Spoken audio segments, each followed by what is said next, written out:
Success looks like for me is client happiness and associate happiness. And those are two things that I'm trying to really lay the foundation for right now is, are my clients happy and will they continue to be happy? With the staffing shortage that we have, it's, I have to go in and sell myself. If I don't know these individuals and I need them to stay, and if I don't have anyone to backfill, I need to sell them on myself and what I can offer them as, a new company. And that's not easy to ask someone to trust me as a supervisor and a leader to come over and take care of them and make sure that I provide them with a culture and an environment where they will be happy. Okay, welcome to the Digible Dudes podcast. I'm David. I'm Reed. Reed, today we have Misty Rowell. Did I get that? Rhymes with growl. She didn't say it, I did. Yeah. I hope I got it right. Well, now we've got two people like that. We've got June Doe. Yeah. Okay. And Jendo. Are you sure? I'm Jendo? I'm almost positive. All right. Sorry. Happy Co. There's a good reason he named it Happy. So yeah. For people like me. Well, I love that you almost do all your intros with just the first name. Yeah. I've just let it go, but I think that's atypical. Like that normally, like when you're bringing on a guest, you would say, this is Misty Rowell. And yeah, I just decided to quit taking shots at you about that, because I forget the most egregious example, but I mean, it's your own, self-acknowledgement that you're not great with names, period, but certainly last names. And there was somebody, it wasn't quite Smith, but it was close to that. And you were like, can you go ahead and give me a pronunciation on that last name? And I was like, it's because I work myself up. I get so nervous of that. I'm like, it could be like Cook. I'm gonna be like, please, I don't want to take any leaps of faith here. How do you say this name? So if anybody's wondering why David never brings in the last name, I think somewhere in the early podcasts, I got at that, but it's like trauma. Just in case you forgot. Because I really like Dale Carnegie's book where it's like everyone's favorite sound in the world is their own name. Oh, really? Like, you don't know that? No, I hadn't heard that. Yeah, he wrote it like 100 years ago. It's terrific. How to win friends and influence people. And he talks about how like the name is the most important sound to anybody. And so you should be using their name as much as you can. Mm-hmm. But I just had a couple of experiences where I got it wrong. And it's like, now it's the worst noise that they could ever hear, right? It's like, you don't know their name. Yeah. And so then I like have scared myself to where I've almost conditioned myself to be like, you're bad at names versus like, I'm working on getting good at names. Exactly. So it's the whole identity-based thing. Right. Yeah. So I'm trying to work at getting good with names, but I still catch myself getting it wrong. In fact, I did it at Griffin's second birthday. I doubt she'll hear this, but we have Carrie, who's one of our neighbors, and I called her other neighbor's name Addie. And I've only met either of them like 2 or 3 times. And we had both of them at the party, and there's like 30 people there. So there's a lot going on because I don't really like crowds anyways. And I'm like, I just look over at Carrie and I'm like, oh, Carrie, how's it going? I say, Addie, how's it going? And then I was like, I just addressed it. I was like, hey, look, I know I just called you Addie's name by mistake. But then I was scared because I'm like, but what is your real name? Yeah, it's what I was thinking in my head. So then there's I got it wrong, awkward exchange where I'm like, I think it's Carrie, but I'm not sure. And now I feel that she is like, should I even be having the Qdoba that you provided for this party, or should I just walk out the front door? And so then like I try to work her name into the rest of the conversation, and I'm like, now it just feels making bad. It worse. I was trying to make it better by addressing it. Yeah. And so I can't wait to see Carrie again so that I can just I think you just leave it alone. Never see her again. Just like never just avoid that neighbor. Head down, hand up over the eyes. Yeah. Next time she's walking your way. Yeah. There's not much walking. She has well, if I see Carrie, it's because she's driving her tractor. Yeah. Down the. Oh, okay. She's a woodworker, and she has a tractor, and she like mows all the fields for everybody around, or snow plows basically for people. She has some good audiobooks. There's a lot of land there. Yeah. So Carrie, if you're listening, I'm sorry, but I think you understand. Well, and you'll remember my my scenario with that. Remember at the Post when I first started, I was getting introduced to like 130 people or something, and I kept walking by. I think it was Alana, and I had her mixed up with Ninja Cat. Megan Durner. Megan, yeah. And I just was really uncomfortable. Like I didn't want to make eye contact because she was always smiling, ready to say hi. And I was just like, no. And then one day I was like, I'm going to go for it. Yeah. I think I know your name now. Hey, Megan. And it was just like, oh, keep walking. Did she react though? Because she just looked at me and I could tell. I mean, you don't have to have a super high EQ, like to just read the expression on her face. I was like, nope. And so I don't know when, but it was probably at least a couple months before I broached that one again. I remember her being okay with it. Not like, oh, I'm sure. You forgot my name, but well, she's so like friendly. one of the nicest humans on the planet, so she wasn't going to call me out. Yeah. So, anyways, this is something I'm working on. Getting better with names. But anyway, so great we intro here from Misty. Yeah, exactly. So we got Misty. What was your favorite part of the conversation? That's tough because it was a fun conversation, and just her perspective. I thought it was so fun to hear about her parents, background in entrepreneurship, and some of the early lessons she's learned, and how she's carried those forward into this new venture. But generally speaking, it was her curiosity. We always invite that, right, with guests, is, hey, feel free to turn things around and lay a couple tough questions on us, and she definitely did that. So I just like the public learning. And I thought she had some really good thoughts as it relates to, kind of that last thread, which is around internal versus external. When's a good time to promote from within versus bring somebody in from the outside? That was just one of many fun threads. Yeah, so Misty recently started her own management company, Elev8. She sort of got coaxed into it by a friend at lunch saying, hey, there's this gap in the middle market that we think you could fill and you'd be great at. And then she got inspired. As she said, she then realized how close she was to entrepreneurship growing up, but never thought about it for herself. And then she is one that loves to just share her learnings, a big student of Brene Brown, and just sort of living authentically and sharing her own vulnerability, and is just open for feedback and learning. And so that's what I enjoyed about this conversation. Some of our interviews are more us asking the guest questions, but I like that this one had a nice back and forth, both us learning more about Misty and then Misty pushing us on some points that, and I thought that was fun. So I hope you guys enjoy our conversation here with Misty Rowell. Enjoy.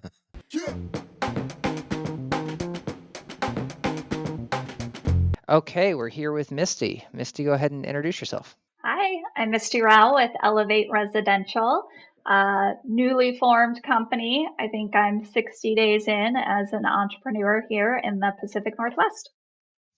Excellent. Well, Misty, we were talking a little bit ahead of time about your journey and what got you here. So why don't we start there? Like, tell us a little bit of your background and then what and why launch Elev8 now. Yeah, so I've been in the property management industry for about 20 years. And it was recently, within the last 6 to 9 months, that I was sitting at Hotcakes here in the Ballard area. And if you know anything about me, you know that all it takes for me to say yes is a good dessert. And so sitting there at Hotcakes, I was talking with a friend, and this friend said, hey, there's a need in the market and it's not being met to our local clients and landlords. And the need is for someone to bring some options back to them. There's either the big firms or the small mom and pop management companies. There's nothing in between. And he said, I think you could do it.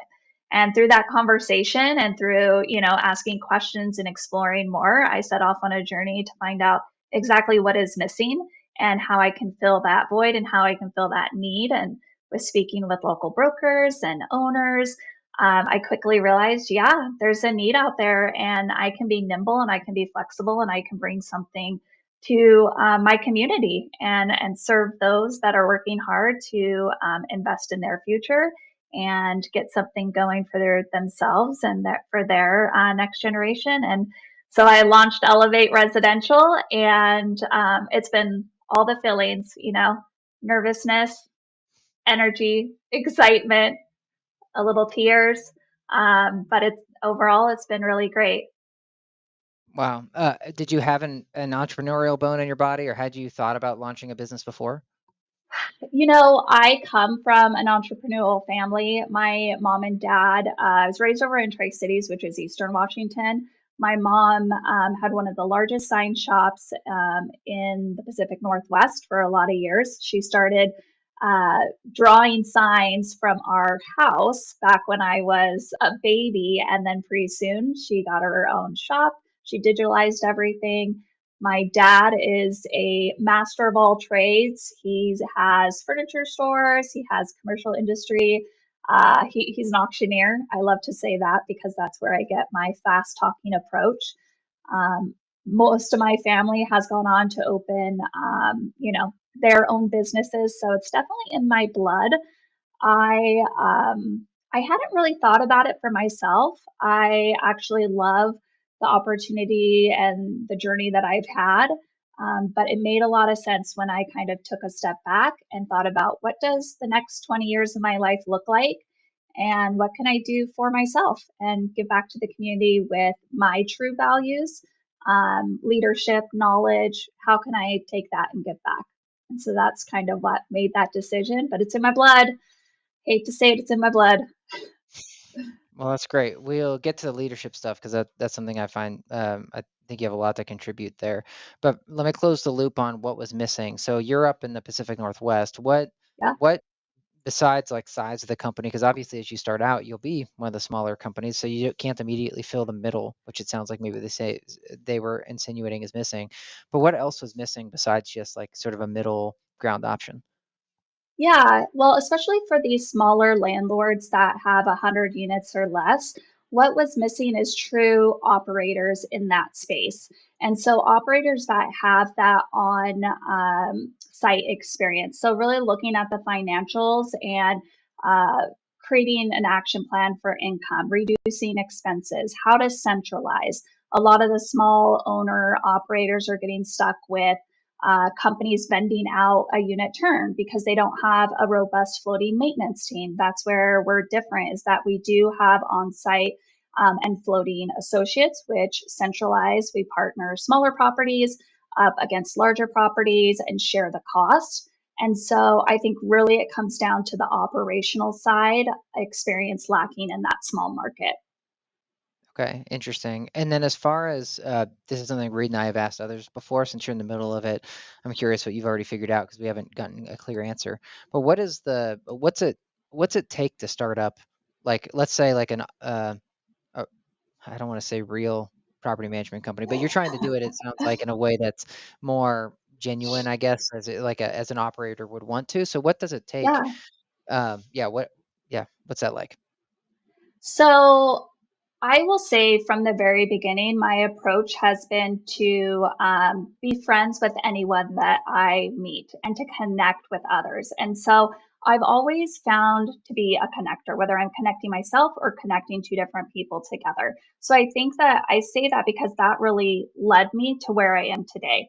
So I've met people along the way, I've networked, I've set a tone for who I am in the industry and within my community specifically.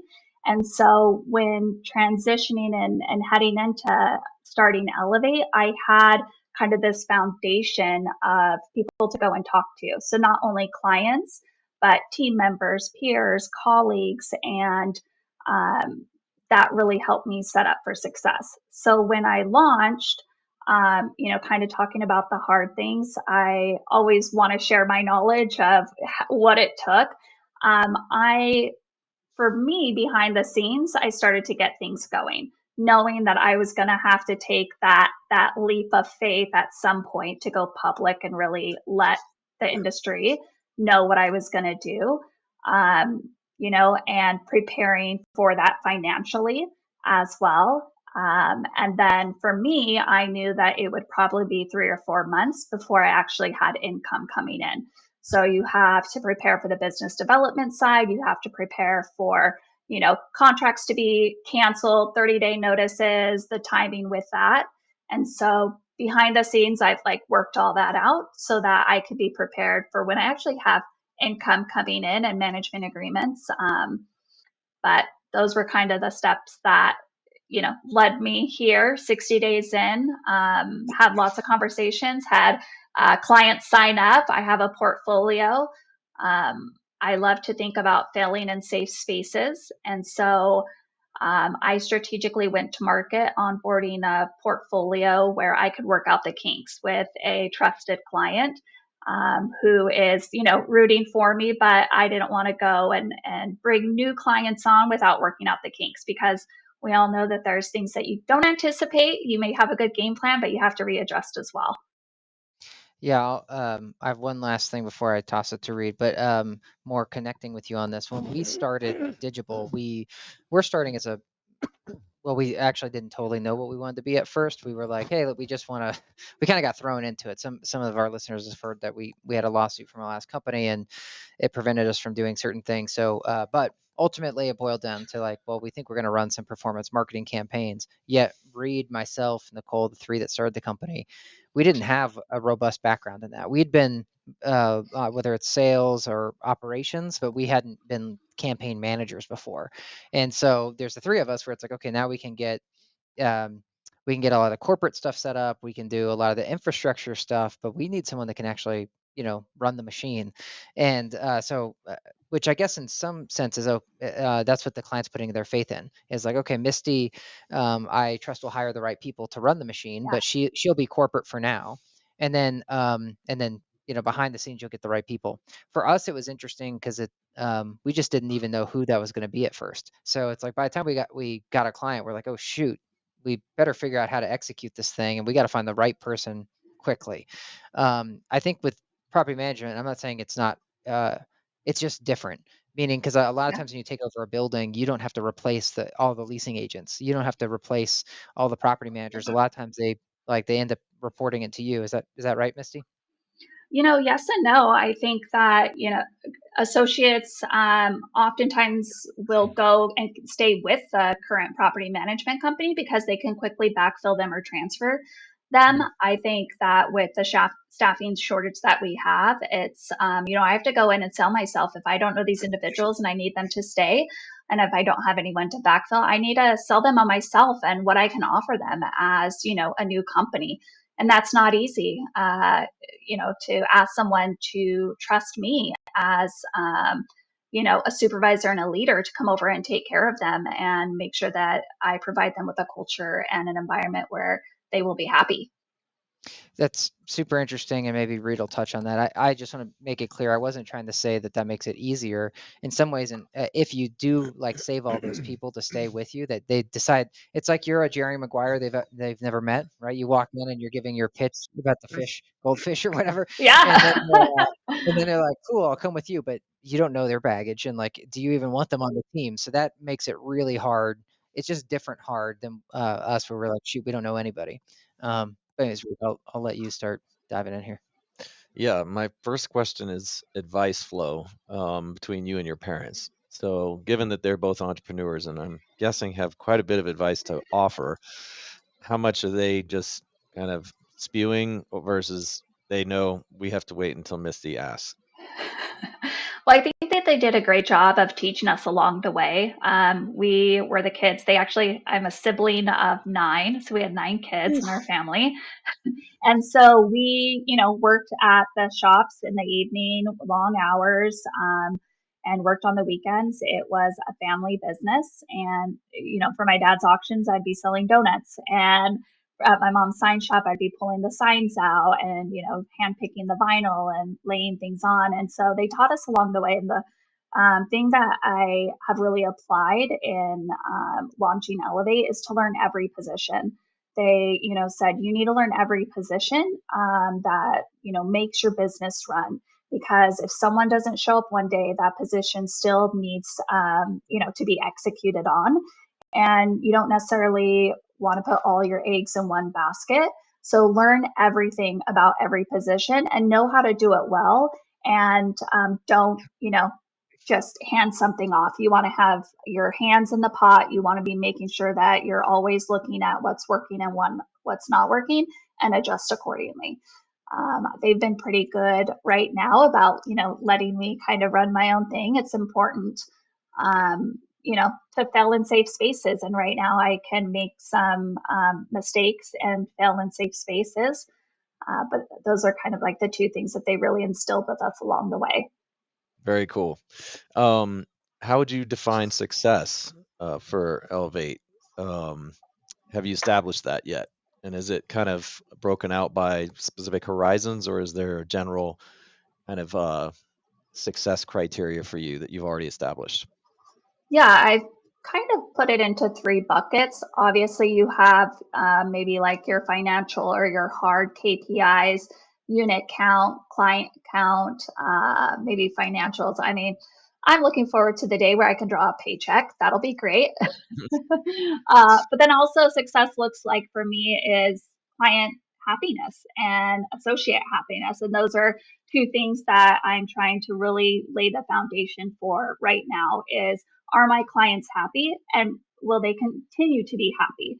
I don't want to bring a client on and they're happy for 6 months and then my focus is shifted somewhere else. It's important for me to always make sure that my clients are happy throughout their life cycle with Elevate. And then the associates, I want to make sure that they keep the same excitement today of starting something and being able to be a creator, being able to wear many different hats and be exposed to all different things of what it takes to start a company, and keep that when we're 2 or 3 years in. What does that look like to keep that same excitement? So I would say those are the two strongest KPIs for me right now. I think if I focus on those two, then everything else will follow. Yeah, well, that's cool. I do appreciate the vulnerability, which I want to come back to if David wasn't planning on it anyways. I did ask the question about success because, as David said, we were just kind of thrown into things or thrown into Digible, and we didn't really have a chance to think about anything other than survival. And I think that's typical, especially for bootstrap, private companies, to think that way. But I'm not sure that's the healthiest mindset. I think you do need the the scrappiness, be resourceful, the tenacity and all that stuff. But I just reflecting back, would have loved for us to be more specific, because I believe that's how good strategy is built, is really knowing ultimately what you're trying to achieve. So I think it's great that it's already, as you said, have a couple of those core KPIs, but even beyond that, some of the things that you very much know you want to achieve. So kudos for that. I'm curious, your go to market. You mentioned before we jumped on just that, or maybe that was when we were on, but that mid market, was really where the need was. Um, but there's a lot of different ways to probably pitch, I'll say, a property management company. What does that sound like for you as you're meeting new clients, bringing in, trying to land some prospects? What are the differentiators? How are you setting expectations in those conversations? Yeah. So the first few conversations take place, and I'm identifying what's working, what's not working with their current management company. I also, my first thing is, as I go put eyes on the property, and I think that that's what really sets me apart, is that I offer to do a site visit. A lot of these smaller companies, every single client that I've spoken to has said, I don't know when the last time my management company was out on my property.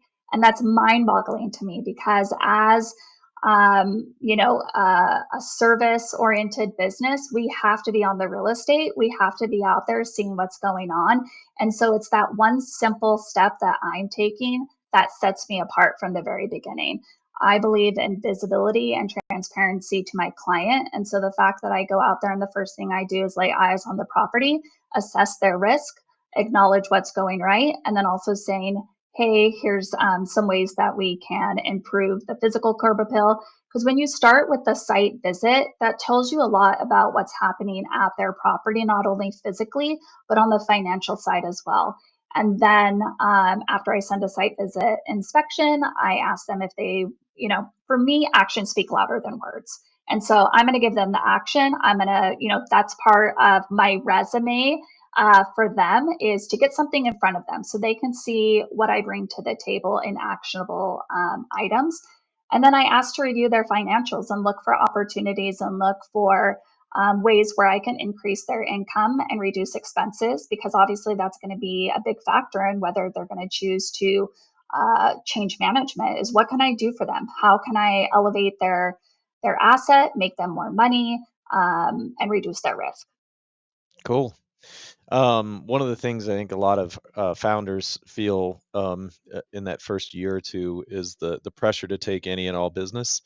Again, you're kind of in this survival mode, and you really know probably the kind of clients you prefer not to work with, but it's so hard, to say no. So I'm curious if that's already clear for you, like if there's and beyond just kind of the jerk, stereotype, like client. I didn't know this is like the opposite of asking a sweet spot. Is there a specific kind of use case or profile that you already know you don't want to that you wouldn't take? Yeah, great question. So a week and a half after I launched, I was asked to submit a proposal for 6 buildings, 900 units. Like that would have had me income within 30 days. And after talking with the client, looking at the financials, it really would have set me off course and not complemented the values that I was really trying to lay up front. And so it was really hard to say, today is not the right time for me to take on this portfolio. I think that there were a lot of risk factors for me as well. It's important to align yourself with clients that are like minded and have the same values, and to turn away that business where, it would have really propelled me. It was hard to say no, and just right now was not the right time. That's definitely hard. I can work. One thing I feel done a great job about is working with difficult clients. So difficult clients don't scare me at all. I find that a challenge. My dad was, I would say, a really challenging client, would be a challenging client for anyone. No BS, talk to him straight. He already knows the answer before he's going to ask you. And so working at larger firms, for me, um, it's a challenge, and I accept that challenge because at the end of the day, the client just wants someone who is going to show up with the same level of urgency that they have. So if something has happened at their property, they don't want you to just to be, all calm about it. They want you to say, hey, this happened and I'm taking it seriously and here's what we're doing. And I feel that the more you do that and the more you just keep the communication coming, then those clients aren't the jerks or the hard asses that we think they are. It's how people have managed them in the past to get them to that point. True, And and they can then, often become the most loyal, right? Those right. difficult clients. I have one more. I have several more questions, but I'm trying to Yeah. behave myself. So I'm gonna ask you one more before I flip it back to David. We do a little tennis here. But you just triggered something that I know David and I both, you know, I'm imagining would be curious to hear, which is scope creep. I think you did you say something about scope creep, or did I just Nope. just blurt that out? But I want to Okay, learn more. okay. So this must have somehow other been triggered another way. I think we both know how. We had a meeting this morning with our executive team, and we were talking about the challenges of scope creep, which are I think they're not just when you're just getting started, but I think there's even more pressure. So I'm connected a little bit to like when can you say no? I'm curious in property management what that looks like. Is that a pretty typical thing, or is that actually more atypical? Because in most industries, there's some version of scope creep, but I'm just curious in property management, kind of where it sits on the spectrum and how you've dealt with it, or I guess would plan to deal with it. Okay, well, first, I've never heard the word scope creep. So give me a definition, All right, or I so want to make sure I'm on the right track.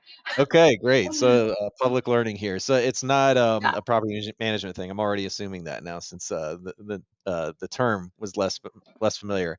It's where you've agreed to certain terms, with the client as far as what your value prop, like what you're going to be doing day in day out for the client. Like what does the service levels look like, and then you get into the relationship and they start pushing you on those. They're going further than what you agreed to, and they start kind of throwing their weight around.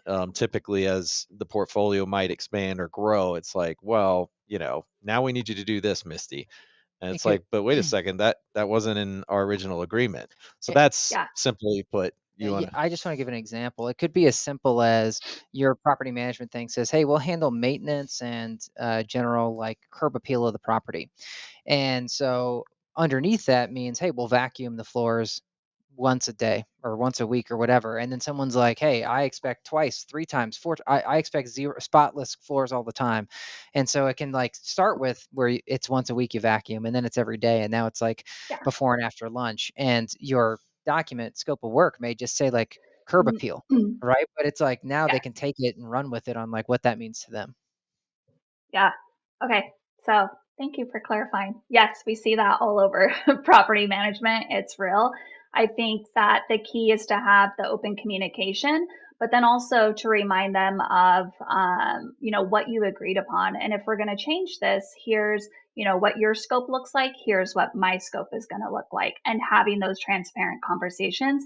It's when we start to either party start to assume or push back or say, hey, I want this. And we don't stop it right there and say, I'm happy to provide that to you. Here's what it looks like on my end to get you that service. But that definitely happens. And you have to go back to the transparent communication. And I think it comes back to having that communication between you and the client themselves, because we were the ones in the original negotiation. We were the ones in the original talks. And when you start to invite others in and they're interpreting things, you need to get back to the 2 individuals that had that conversation to go back to what was originally agreed upon.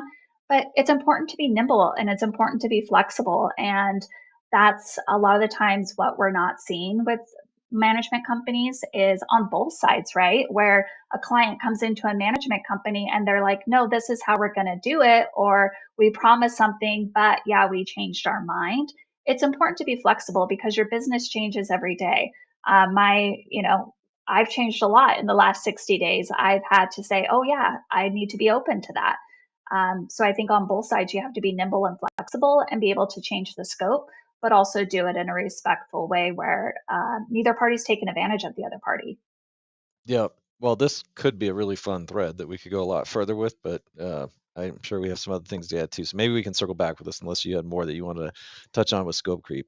I was going to ask some different questions, but I want to let you dive back in. Well, I think it's interesting. I think it happens in any service business or any business that there's some type of service. I think that is where I wanted to go. Because even if you have like an account manager at Salesforce, they're going to be like, well, we're selling you the software. We didn't say we'd set it up, but just by the fact of you having an account manager with them, it's like, now what is the purpose of the account manager? It's to ask them questions or whatnot. So it's if you're going to ask questions, why won't they give you the answers? And if they just route you to the FAQs, then why do I have you as an account manager? So I just think it's super interesting.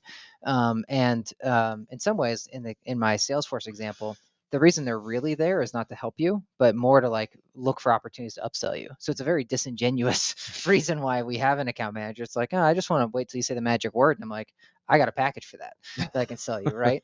So I just think it happens everywhere. And it's something that I don't hear enough like folks jump into and say how they handle it. Because my carpet cleaning example is one that I could see like Misty's response was like, oh, let's go back and talk about what we spoke about. And on the surface, Misty, I agree with you on the pushing them on like, hey, we didn't, hey, look, it's almost what I could imagine the conversation being is like, hey, just so you know, typically we vacuum the common areas once a week. However, I understand that you don't want big mud clumps in here after it rains in Seattle or something. So yes, we'll take care of that, but we can only do once a day. If we do more than that, we need to talk about a different relationship. And that's almost like Reed and I have talked a lot offline about what building healthy family relationships is. And a lot of times it's not bottling things up, right? And then saying like, I hate that you never empty the dishwasher and that I always have to do it. That's an example. It's a very similar thing to me here with scope creep, where it's simply like, it may feel petty to say like, hey, I don't want to vacuum the rugs every day. But I think you need to hit that. Otherwise it will bottle up and Misty could end up breaking before she ever talks about it to the client. And then the client is like, where the heck did this come from? I didn't realize that I was pushing you this hard. Mm-hmm. So I just had to say my piece on that. Hashtag crucial conversation. Yeah. I love that you say that. And I definitely want to have a conversation about, how you put that into your personal life as well. I think that a lot of things transfer over in work relationships to your personal life. And I love kind of, dissecting both of them. But I also think a great question to ask is like, what's your vision? And has your vision changed from the last time that, we've spoken? I love Brene Brown. Anyone that knows me knows I love Brene Brown. And she has a saying of paint the picture for me. What's done look like to you? And so I think that, asking those questions up front, but then continuing to ask those questions because the answers are going to change. They can change day to day. They can change quarter to quarter. Especially in real estate, things are changing quickly. And so done may have looked a lot different 2 months ago. Yeah, I think that's there's some basic like life skills basically that translate over in both directions. And Brene, I think, points out a lot of that in her work. And asking the vision, or even saying like something I've been using for the last year that's helped me, is saying for now. And so it's like, hey, we're going to do it this way, or I'm going to live with this for now. And then that doesn't mean permanently. And I think a lot of times in business, we can lose sight of that, because a lot of times you're thinking, okay, I'm offering a number 3 cheeseburger combo, and it will always be the same number 3 cheeseburger combo. It's like, no, it doesn't need to be. It's for now. This is what you're getting. And like, if things change, like, so back to property management, if all of a sudden, short-term rentals become a bigger thing, and now the expectation is that the management company needs to run short-term rentals. Maybe at first it didn't make sense for Misty to address that on the very first occasion with her customer, to say, yes, I will manage all this, and it's got to be this fee and that fee and whatever, because you don't know how big it's going to be, and you may not know what it's all going to take. So at the beginning, Misty could be like, I hear you. That's interesting. What's your vision? To your point, paint the picture. Okay, great. For now, we'll just include this in part of our services, because we don't know how much this is going to take effort-wise for us. And then it's more, you're reserving the right to come back later and say, okay, now we've got a real business case here, and we need to talk about terms. Yeah, I love that. I wrote that down for now. I love that Well, saying. Okay.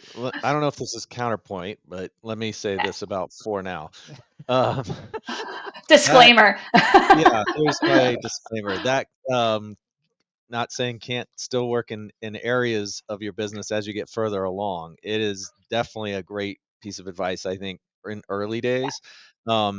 If you're going to keep the for now, then I think you have to include some definition of like for now timeline wise, because the bigger the business gets, if you're able to use that and then the next day it's like and I'm exaggerating the point, but we're actually going to change that because that was a for now thing. We're literally in a point right now where we're trying to make year-long kind of decisions, try to make longer-term commitments, because you can, as David uses the term seasick a lot, you can create that, for your employees if you don't have enduring, I guess, commitments. And so I think there's a great element of that for the nimbleness, especially in like I said, kind of the early stages of a company. But you have to evolve that for now mindset. The bigger you get, the more the company grows. Yeah. Okay. I have a question for you guys. So one of the greatest pieces of advice that I was given was to always be in the operations and never to have your hands off. And so one thing that I'm going to stay true to is always having a portfolio that I operate as well. And so these clients that entrusted me to onboard first, they're going to be my portfolio that I will always continue to self-manage myself and not, transfer over to a regional. How do you guys keep yourself abreast of operations, and how do you continue to have a hand in that as you guys grow? One of the better questions we've had in 6 years of doing this. Oh, Has it been 6 years? all right. Yeah. So kudos once again, Missy. I'm gonna say that I count heavily on my team to stay informed about. I'm being specific here, the operations of the business. There was definitely a point where it wasn't totally comparable. As David said, we don't know how to run an AdWords campaign, so a big part of kind of our core competency, David and I actually wouldn't be capable. I mean, we'd have to spend the time training up to know exactly how to do it. So I'm just trying to draw a line here as far as what level what that would look like for us.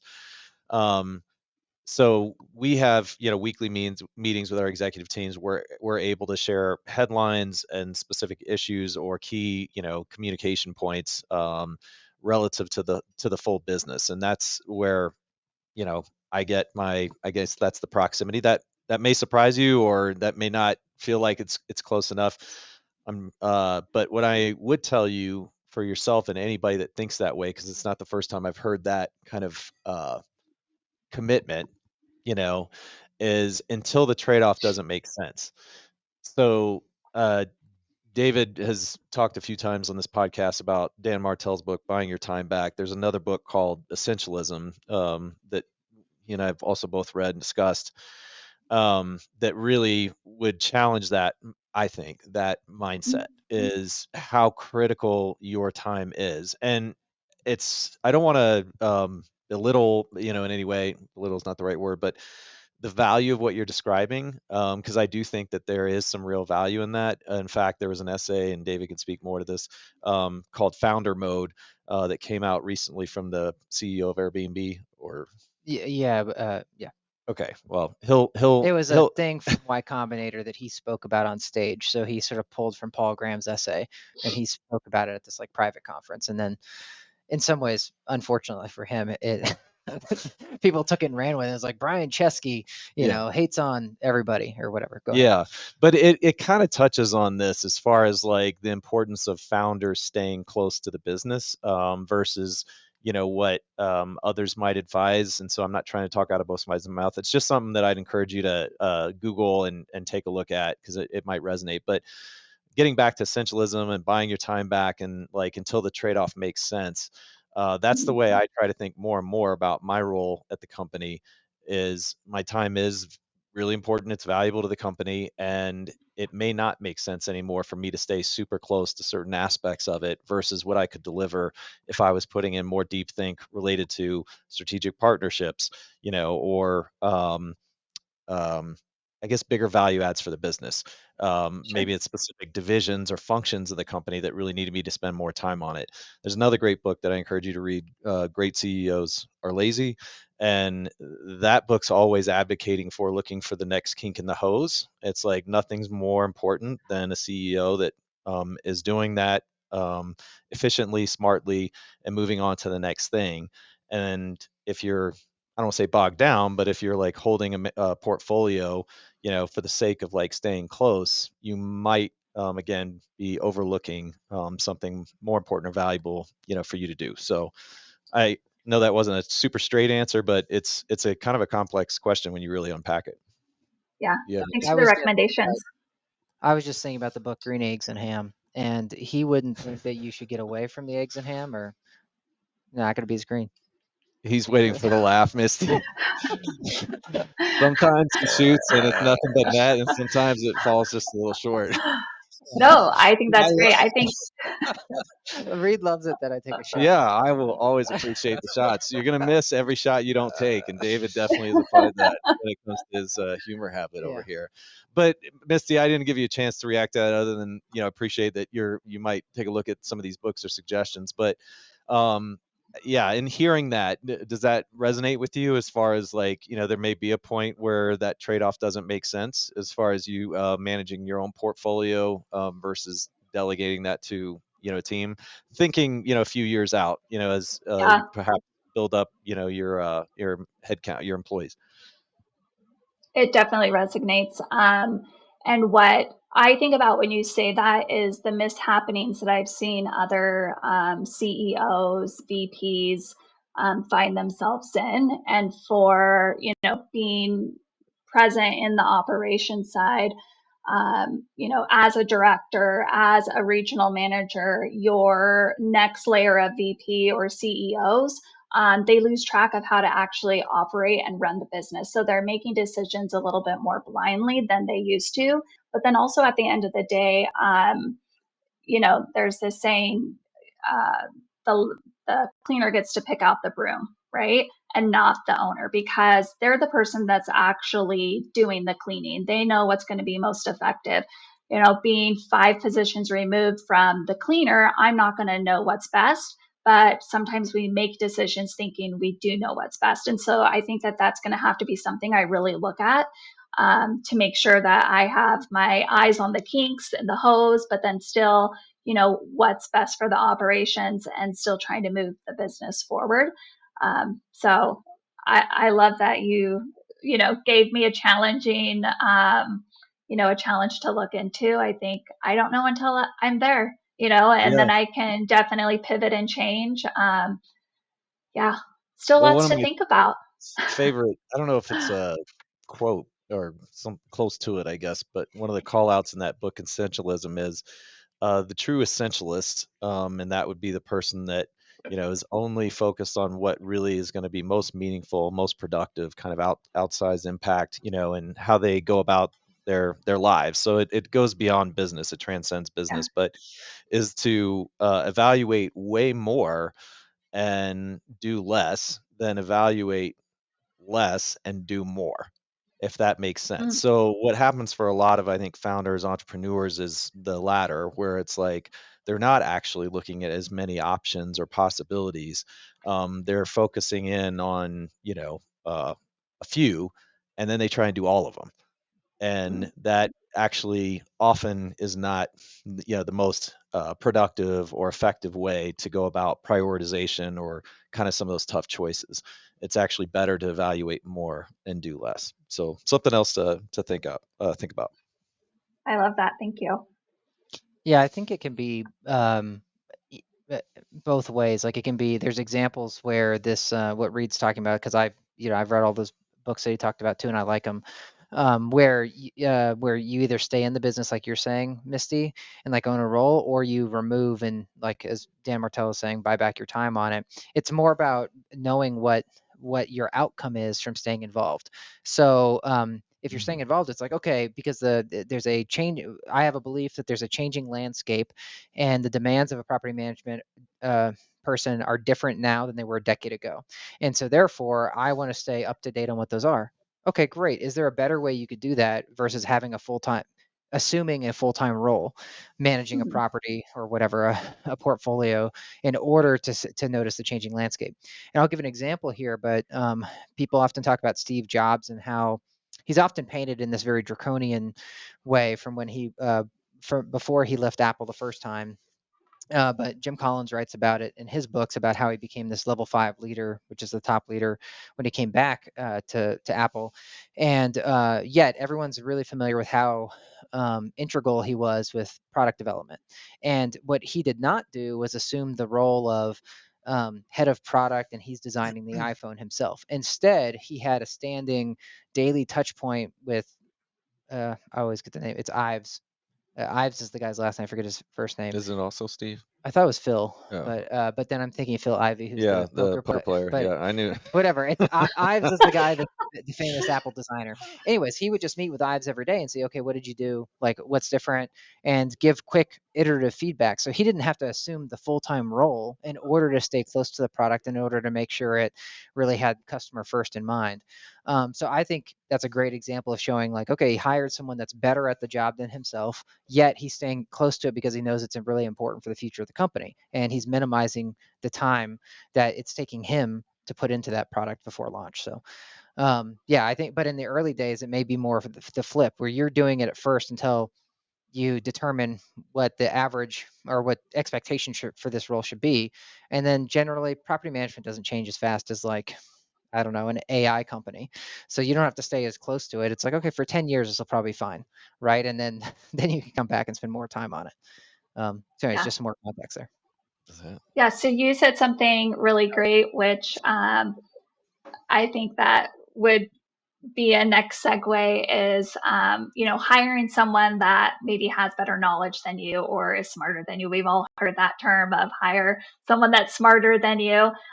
When I was growing up in the industry, that wasn't necessarily the case. There was a lot of not sharing the information because you were scared that that person was going to take your job. I think that we've all done a great job about switching that mentality, sharing our knowledge. But what has been your guys's key practice in hiring these specific roles that maybe you lack the knowledge or someone's just better at it for you? Like, how did you guys work all that out, and how did you guys identify those roles? Well, I'm going to tee him up because he read it first and then brought it to Digible. But the Who book has been amazing as far as our framework for hiring. I wish that we had picked it up, the second day that we started the company. And it's not to say, because we've had some good fortune, but I also think had some good intuition and had enough clarity on the roles as we were building out the company that we were mostly getting it right, but certainly not all the time. And then, yeah, David picked up this book. And the 5 F's that I'm referring to, I think would take you perhaps a little different direction than just kind of that basic maxim of hire people that are smarter than you. I don't necessarily disagree with that, but now I subscribe way more to, like, you really need to be thinking about these key categories as you're going through a hiring process. Certainly, you need to very much have clarity on the job expectation itself. And tell me if I've gotten these wrong. I might be a little bit rusty, but so the 5 F's are freedom. And this is really knowing what is motivating this person, but it's also helping you figure out whether they're in fact a good fit for the organization. So freedom, and that's kind of how much agency they're looking for, or culturally you want to enable, how much autonomy you want to provide them. And then financial, so how much of this is, about their compensation. um, Flexibility, I don't know if the flexibility and freedom are in fact two separate ones. I think you're thinking fit. Oh, fit, yeah. And so that's more on a cultural front, which I have comments on that one too, but I'll save those probably. Family, and so how important, is the equation relative to work life integration and, their family. And then fun, is this somebody that is really looking for that? And again, you need to think on your side how your perspective in each one of those, and then determine whether that's in fact a really great fit. There is a lot more, and I'll now let David add on to that within that Who framework. But that one has really helped me as I've gone through more recently some of our hires. Just staying kind of connected to those 5 buckets to know whether it's really a good fit between an applicant and Digible. But there's a lot more, obviously, to that book. Yeah, phenomenal book on just it lays out the entire process on how to hire the best people, and it comes from a recruiting agency that wrote it. So I've recommended this book, I don't know, over a dozen times to other entrepreneurs. But I more want to answer your question directly about how had we been able to navigate that, and I'll just say we've been challenged with it. So like when you think about hiring someone that's better at a role than Misty would be, it's been challenging for us, and one has been because we love to try to to promote from within. Also, it's not typical that it was like, let me go back to Apple for a second. We're designing iPods, and now we want to design a phone. And so it's such a different project. That's like, let's find an expert in phones, for example. That might be one thing you do. For us, it hasn't been that. It's been more of a gradual. So it's kind of like I always talk about the frog boiling, but it's been like we're getting boiled. And so it's not clear that there's a demarcation point where it's like, oh, we should totally bring in an expert for this. Instead, we often try to do it ourselves. And that can work out, and you have a lot of institutional knowledge and why we build things the way we build them. But in other ways, it can also not work out because a role is grown too big, or we aren't looking enough at outside ideas and bringing them internally. So we're sort of like just, Reed talks about an echo chamber more when he thinks about like online like news and stuff that you're reading. But I feel some of Digible's ideas can become an echo chamber because we're not bringing outside perspectives in. And so I'm more just being authentic, I guess, and answering your question directly, where we've been challenged in bringing in the expert. And a lot of times it has not gone well internally. By the time that we get to this point, we're like, shoot, this has gotten too big. We definitely need to bring someone that's done this before. And sometimes that's good, and sometimes it's also very rocky because it can feel like like a lot shifting in the organization at once. That can be emotionally challenging for the staff, and also a lot of times it means that we haven't invested in that I don't know, function a lot. And so a lot of times it means not just one person, but we need them plus a team of 4 to end up doing that job well, because it's just been more anemic, because we didn't know better. And so that can also be hard by that point, letting it get that far away from us, because now you're saying, well, shoot, we got to hire 4 or 5 people to do this. We didn't need that before. Why do we need it now? Like, what's the payback? Should we just live with the friction that we've experienced thus far, because it's worked? And for us, a lot of this is compounded by the fact that we're growing so quickly. And so a lot of times it sneaks up on us, and it may not seem like we need to hire out that team of 4 right now. But if you look at our growth rate, you're like, well, shoot, in a year, we'll be double this. And so therefore we need to hire that in order to fill the shoes that we're going to need a year from now. So it just, you can dive in there if you want, but just trying to answer where we've struggled. Yeah, well, thanks for being vulnerable and the challenges that you guys faced. It brings me to another point of, as a leader, making the tough decisions to bring someone else from the outside in, and what that does to the culture of your team, especially those that have worn many different hats in the past and, have, that excitement and that knowledge. But then you guys get to a point where we need to bring someone else in. Have you guys found some good pro tips that you would be willing to share to myself and listeners of like what that looks like? Because it's always rocky, right? When you bring someone externally into, a company, and any lessons learned there to help me in what to prepare for. I know I've had, and I can share if you'd like, some personal experiences with going into companies where, someone was trying to bring outside knowledge in and it wasn't received well. I feel like Reed has a closer handle on this more recently than I do. He's been doing a lot more coffee chats with the staff. So I'll let you take it. Well, I'm gonna go back to trade-offs. I'll be saying that to my grave, trade-offs. But it is not a slam dunk, as far as I think when and what to expect when you bring in somebody from the outside, just as much as it is to promote from within.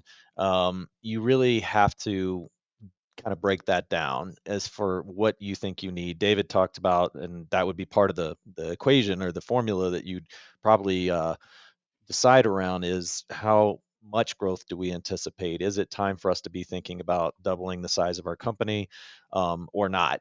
And you absolutely have to consider, I think, the cultural impact when you bring in somebody from the outside. And in some ways, you feel more pressure when you do that, because you have potentially passed somebody over from the inside that might have been a more popular candidate, in order to bring in more experience. There's a lot of books, just like they say with statistics, you can find a statistic to support an argument, just about anything these days, but that will say, hey, you should lean towards promoting from within, and it's not just a cultural thing. It's actually the institutional knowledge that they bring, the value of understanding and having the context that can take you quite a bit of time with an external hire.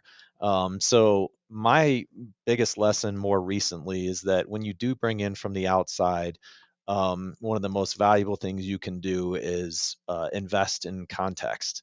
Like really lean into that. Otherwise, all that value that you saw and you were excited about them bringing in from the outside may end up actually creating some of that friction I think you're referring to, or some of those challenges, because they're just like, here, look at my playbook, look what I did over here. I'm sure this will work, at Digible. And it's like, well, actually, there's some key aspects of that may not work. And so if you just make sure that you're leaning in, investing, and educating those outside hires early and thoroughly, then I think you have a better shot of that working.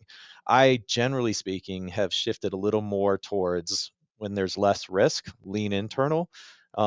And I just say lean. I'm not saying that it should always go that direction, but but then when you're looking at more senior hires, that's, when I would say it's really important to try and do your due diligence and look at outside candidates as well. Because those decisions can sometimes take a year or two, if they're the wrong ones, to kind of rebound from, so to speak. Whereas maybe a frontline position, you get that wrong, gave somebody a promotion, didn't work out. probably not as much kind of damage control that you're looking at. So that's another way to just, if you're kind of stuck in between, that might help as far as which direction to go. Misty, I'm curious about offline before we started recording. You had mentioned to us that you labeled this under your hot takes, but be great at the job you have first before you ask for the next job. So I'm curious how Reed's response and whatever prompted the question is striking you based on, I guess maybe this internal thing where you've been thinking like nail your job before you look for the next. Yeah. So oftentimes when I'm mentoring or talking to a team member that is looking for the next step, right? I ask them how they perfected their current position. And oftentimes, it's a quick acceleration of, well, I've been in this role for 6 months and I'm bored. Or, I'm ready. A lot of it is pay, right? Like maybe they want more pay or maybe they want that title. That was me at an early age. As a leasing consultant, I want to be a community manager. Didn't know what the responsibilities were, but I knew I wanted that. And I think that, having staying in a position to get really good at that position will create more value for yourself along the way. And so the best example that I give to community managers that say that they want to be a regional manager is, first I ask about their budget experience. And, they oftentimes will say, yes, I have budget experience. I gave the information to my regional manager. I've collected all the data. Okay, but have you actually, worked in the budget workbook? Have you created the budget? And then also, have you executed on the budget and what would you do differently? So, being in a community manager position for a year is great. I would say that you need to be in it for a couple years. One, to learn the budget process and then implement and execute on that budget that you created. Without having that valuable time, you're not going to know what worked well in creating that budget, but then also what lessons learned. How did the economy change? What would you do differently? And then reforecasting and budgeting again, because that's a resume builder right there. I love the word resume builder. Is like, what are actionable items? Because you can say that you built a budget, but it's better to say, here's how I executed on the budget that I built, and here were the results based off of what I anticipated and what I forecasted. That speaks more. And so staying in place and learning the ins and outs and getting really good, because that's your safe space to fail. If you promote too quickly, you're in a position where you're expected to be running on all cylinders. And if you haven't gone through those life cycles, you'll find yourself in a spot where you don't have the opportunity to fail and you don't have the opportunity to have grace extended to you because you're expected to be up, running, and executing. Yeah, I like that. That's really good advice. Yeah, I was just gonna say, I would not want to put somebody in a position, even external, but certainly with an internal promotion, where they didn't have room to fail. As you said, you want to create an environment where you can fail safely or in safe places. The way I've thought about it with internal is they need to be capable of 2/3 of that next job. When I first was promoted into management, there's no way that I had the full 100%. There was tons of things that I hadn't seen or done before, but there was enough confidence, and I don't know that it was thought of the same way I'm describing, but that about 2/3 of the role I was very capable and that I had the potential to fill out the rest. And so I do think it's a good suggestion and advice to say, hey, how have you perfected your role? Let's analyze and evaluate, and probably more than 6 months to see how you've performed there. But then the next level up almost certainly is going to include some things that they haven't done before or seen, and you can bet that they're going to fail in some of those areas. And so it's not an exact science, science and art, but that if I feel like 2/3 they're very capable or already have shown me they can do, then I'm willing to live with the 1/3 of kind of developmental, that it's going to be developmental. Yeah, I think the cycle that we run into specifically in property management is that we haven't done a great job of cross training and training for the next position while they're in their current position. And so we're having to promote too soon, and we're really setting our associates up for failure because we have to put them in the position. Because one, either they're being recruited over to another property management company for that same position because maybe your current, your leadership is, more enhanced, more forward thinking.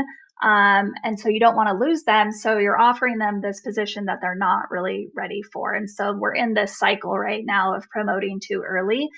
And, we have to push the brakes and stop and say, what's the best thing and how can we, switch that and pivot and train these people, or associates, so that they're actually ready and we're not setting them up for failure. I know quite a few community managers that were prematurely, promoted, and 6 months later they're fired because they're put in front of a client, they're not ready, and leadership knew it. And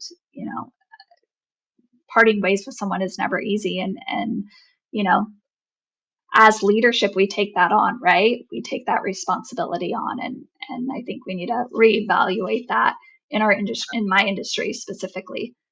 Half that equation, what you didn't say, but I'm guessing you'd agree with, but we have very much felt here at Digible, is that when we didn't really have much of a pipeline, how negatively that can impact, meaning a employee pipeline, your decisions. And so you feel that much more pressure when that talented 6-month employee is pushing for the promotion, because you don't have any succession plan. You don't have a good crop of candidates that you could quickly onboard. So we've leaned very much lately into building our pipeline and also shrinking down the onboarding time, and just kind of accepting the reality. And this is kind of not just this industry but all industries, is that it's much more difficult than ever to keep people in their roles, much less in the company. And so you need to think as much as you can, about speeding up the onboarding and always maintaining a good pipeline, just for the simple fact that it is very difficult to keep people in one role for long. Well, Misty, this has been awesome. I know we're up against time here. What if people want to learn more about what you're doing at Elev8, or if they want to get in touch with you, because as you shared with us, and then hopefully through your answers here, you're super, you like sharing your knowledge, learning in public, helping mentor folks. So what's the best way for them to learn more about the company and then get in touch with you? Yeah, follow us on social media, connect with me on LinkedIn, go to our webpage, elev8res.com. But say hi to me at a local event. I'm kind of always out and about. I'll be at the WMFA EdCon, and would love someone to come up and say hi to me, meet me as a new friend. Awesome. Well, thank you, Misty. We appreciate you taking the time today. Yeah, thank you guys. Nice to meet you.